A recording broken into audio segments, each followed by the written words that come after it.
here we go, but somehow I'm caught in the middle. Is this the end before we've even begun? Should I work against the flow, a drop in? Everyone, welcome back to my channel. My name is Priya and I'm back with another video. आज के video में हम बात करेंगे उज्जयी प्राणायाम के बारे में। उज्जयी प्राणायाम जिसे ओशियंस ब्रेथ भी कहा जाता है। अगर आप ऑलरेडी मेडिटेशन प्रैक्टिस कर रहे हो या फिर आप ऑलरेडी ये प्राणायाम कर रहे हो तो आपको पता होगा कि उज्जयी प्राणायाम करना थोड़ा सा ट्रिकी है। तो ये वीडियो उन लोगों के लिए है जो उज्जयी प्राणायाम के बारे में बिल्कुल भी नहीं जानते हैं और डिटेल में समझना चाहते हैं।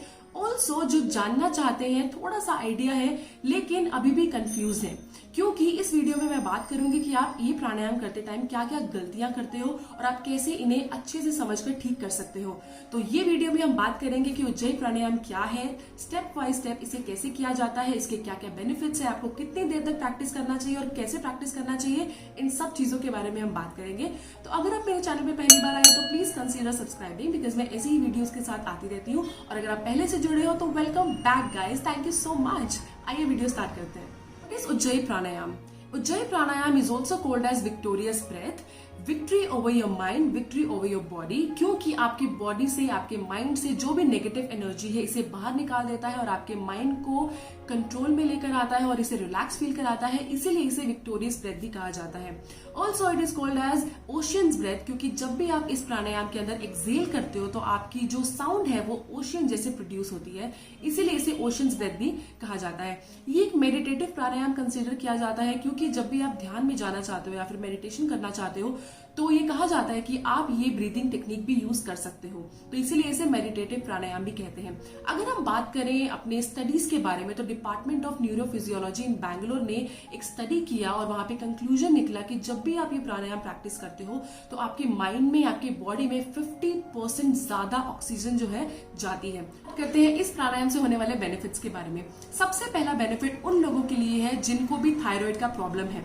अगर आपको थायराइड का प्रॉब्लम है या फिर कोई भी थ्रोट से रिलेटेड इश्यू है, कोल्ड है, कफ है, कोई भी रेस्पिरेटरी सिस्टम का इश्यू है, तो ये प्राणायाम आपको प्रैक्टिस जरूर करना चाहिए, क्योंकि इस प्राणायाम को प्रैक्टिस करने से आपका जो विंड पाइप के थ्रू आपका इनहेलेशन होता है, जिससे आपका ये प्रॉब्लम क्योर हो जाता है। अगर आपको एंजाइटी इश्यू है, आपको टायर्डनेस फील होती है, आप हमेशा कंफ्यूज स्टेट में रहते हो, तो भी ये प्राणायाम आपको प्रैक्टिस जरूर करना चाहिए, क्योंकि आपके माइंड को रिलैक्स फील कराता है। अगर आपको साइनस का प्रॉब्लम है, माइग्रेन का प्रॉब्लम है, तो भी अभी आप प्रैक्टिस जरूर करें। बट एक चीज मैं कहना चाहती हूँ कि अगर आपको ये सब प्रॉब्लम्स है, जरूरी नहीं आपको ये प्राणायाम तभी प्रैक्टिस करना है या फिर आपको योगा तभी करना है। आपको फ्यूचर में ये सब चीजें ना हो तो भी आप ये प्राणायाम प्रैक्टिस जरूर करो। अब हम बात करते हैं कि उज्जयी प्राणायाम कैसे किया जाता है। उज्जयी प्राणायाम को करते टाइम सबसे ज्यादा जो लोग गलतियां करते हैं वो ये करते हैं कि आप साउंड प्रोड्यूस करते हो इनहेलेशन के टाइम पर, क्योंकि आप कंफ्यूज कर जाते हो कि आप एक्चुअल में थ्रोट से ब्रीथ कर पा रहे हो या आप फ्रिक्शन फील कर पा रहे हो नहीं, इसीलिए लोग साउंड प्रोड्यूस करते हैं। बट यहाँ मैं आपको करेक्ट करना चाहती हूँ कि आपको साउंड प्रोड्यूस नहीं करना है। आपकी साउंड जो है आपके साथ वाले को भी नहीं जानी चाहिए कि आप ब्रीथ कर रहे हो या फिर आप प्राणायाम कर रहे हो, ठीक है। तो इसको समझने के लिए मैं आपको दो लेवल्स में समझाऊंगी, एक बिगिनर लेवल के लिए, एक एडवांस लेवल के लिए। बिगिनर लेवल में आपको बताऊंगी कि आप इनहेलेशन कैसे करोगे और एक्सहेलेशन कैसे करोगे। एडवांस लेवल पर इनहेलेशन, एक बीच में और एक स्टेप आपको एडवांस लेवल तक ले जाने के लिए, और एक्सहेलेशन समझाऊंगी। सबसे पहले हम बात करते हैं बिगिनर लेवल के लिए। बिगिनर लेवल में भी आप सबसे पहले हम बात करते हैं इनहेलेशन के बारे में। आप यहाँ पर इनहेलेशन 2 स्टेप्स में कर सकते हो। आप जो भी स्टेप आपको सही लगता है, आपके लिए सही लगता है, आप वो स्टेप जो है फॉलो कर सकते हो। सबसे पहले स्टेप में हम इनहेलेशन करेंगे माउथ से, ओपन माउथ से। आपको अपना माउथ खुला रखना है। आप आईज क्लोज भी कर सकते हो, आप आईज ओपन भी रख सकते हो। आपकी जो ब्रीदिंग है वो आपके लंग्स तक जाएगी, आपके चेस्ट तक जाएगी, आपके बेली तक ब्रीदिंग नहीं होगी, ठीक है। तो ये हो गया आपका स्टेप नंबर 1। मैं आपको करके बताती हूँ कि आप ये कैसे ब्रीथ करोगे। आपको जो इस चीज में ध्यान रखना है वो ये रखना है कि जब भी आप ब्रीथ कर रहे हो तो आपको यहाँ पर फ्रिक्शन फील करना है, ठीक है। अब वो फ्रिक्शन कैसे फील होगा आप खुद ही प्रैक्टिस कर सकते हो साथ में बैठे बैठे भी, क्योंकि आप ये प्राणायाम कहीं पर भी बैठ के कर सकते हो। अगर आप बेड पे बैठे हो या फिर चेयर पे बैठे हो या फिर आप जमीन पे बैठे हो, सुखासन में बैठे हो, तो आप किसी भी पोजीशन में आपके प्राणायाम कर सकते हो। खाने से पहले, खाने के बाद, मॉर्निंग में, रात में, किसी भी टाइम पर ये प्राणायाम प्रैक्टिस आप कर सकते हो, ठीक है। तो अब हम इनहेल करते हैं, open mouth and eyes closed, slow breathing and deep breathing. Okay, let's do it. Eyes closed, open mouth inhale from the mouth.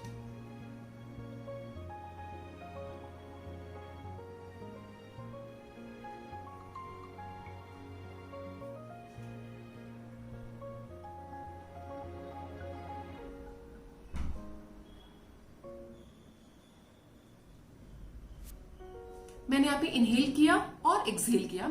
जब भी आप ओपन माउथ से इनहेल करते हो तो आपको यहाँ पर फ्रिक्शन फील होता है अपने विंड पाइप में, उसी को उज्जयी ब्रीदिंग कहा जाता है। ठीक है, ये हुआ स्टेप नंबर 1। अगर आप ये कर पा रहे हो और आपको फील हो रहा है तो बहुत अच्छी बात है। अब मैं स्टेप नंबर 2 समझाती हूँ। स्टेप नंबर 2 में आप अपनी 4 फिंगर्स लोगे और आप अपने थ्रोट पे प्लेस करोगे, यहाँ पर जो ग्लैंड्स होती है वहां पर प्लेस करोगे और आप इनहेल करोगे। ठीक है, इनहेल जो है आप नोज से करोगे।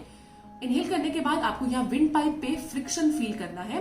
सेम वे आपको इनहेल करना है, स्लो करना है, लंग्स एंड चेस्ट तक ब्रीथ करना है और देन एक्सहेल करना है। ठीक है, अगेन ब्रीथ इन,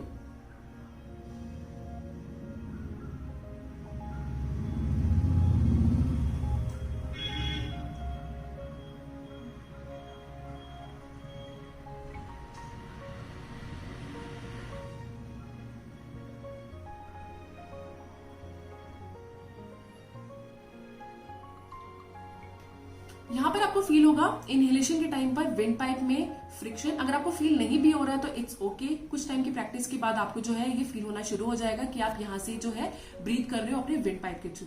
तो ये हो गया इनहेलेशन के बारे में। अब हम बात करते हैं कि आपको एक्सहेल कैसे करना है। एक्सहेल आपको हमेशा नॉस्ट्रल से करना है। ठीक है, नॉस्ट्रल से एक्सहेल करते टाइम आपको एक साउंड प्रोड्यूस करना है जो कि एक हिस का साउंड होगा या फिर आप ओशियंस ब्रेथ भी उसे कहोगे। अब उस साउंड को अचीव करने के लिए आप कैसे प्रैक्टिस कर सकते हो मैं आपको बताऊंगी। सबसे पहले जो आपको अपने ओपन माउथ के साथ एक्सहेल करना है। ठीक है, एक्सहेल करते टाइम आपको एक साउंड प्रोड्यूस करनी है जो कि ऐसे है। ठीक है, ये साउंड के साथ आप अपना माउथ क्लोज कर लो और एक्सहेल करते रहो अपने नॉस्ट्रिल के through.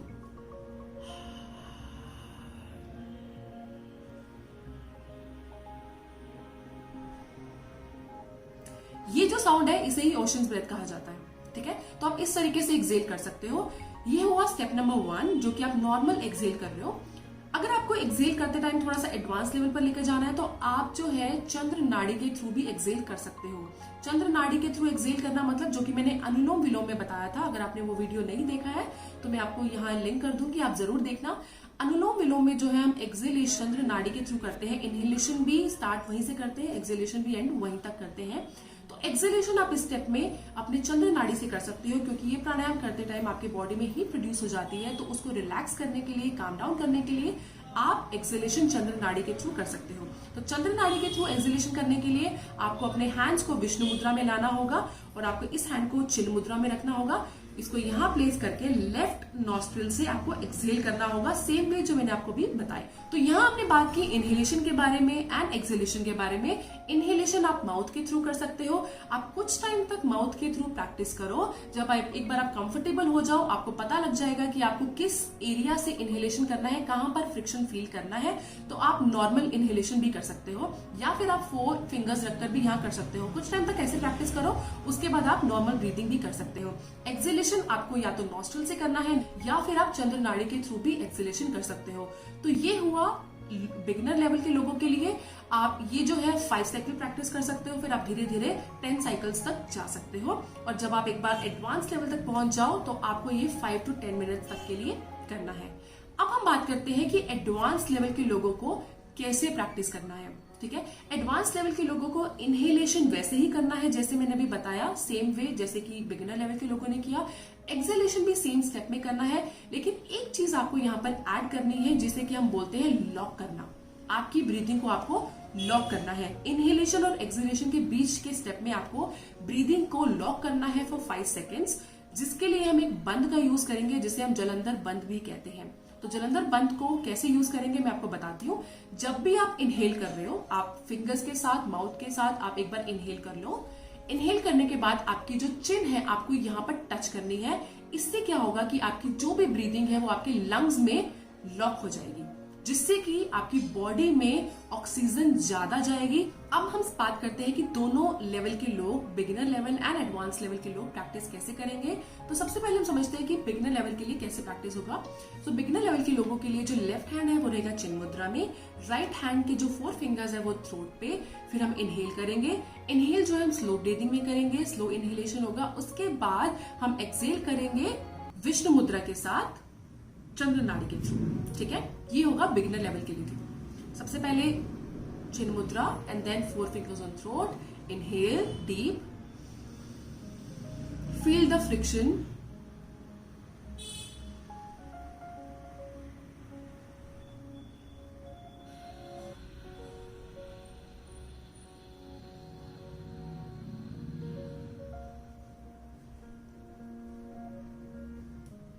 Produce the sound of hiss while you are exhaling. Exhale करने के टाइम आपको हिस का साउंड प्रोड्यूस करना है।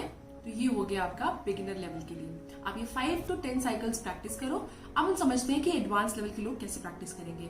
एडवांस लेवल में आपको इनहेलेशन सेम है, एक्सहेलेशन सेम है। आपको एक बंद स्टेप नंबर 2 इंक्लूड करना है, यानी कि लॉक, जहां पर आप लंग्स में 5 सेकेंड्स के लिए लॉक कर रहे हो। तो इनहेलेशन अगेन सेम,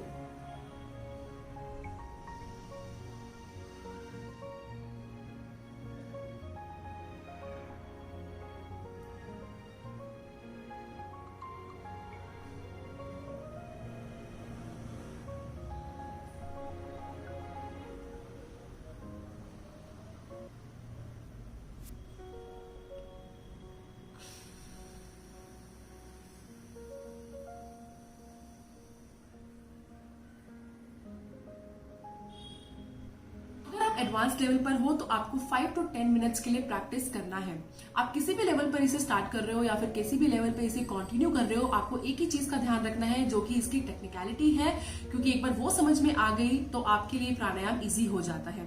तो आप उस पर फोकस करके, फिर आप ब्रीदिंग पे फोकस करके, फिर ही आप टाइमिंग पर फोकस करो, अपनी साइकिल काउंट पर फोकस करो। स्टार्टिंग में आप साइकिल काउंट कम भी रख सकते हो।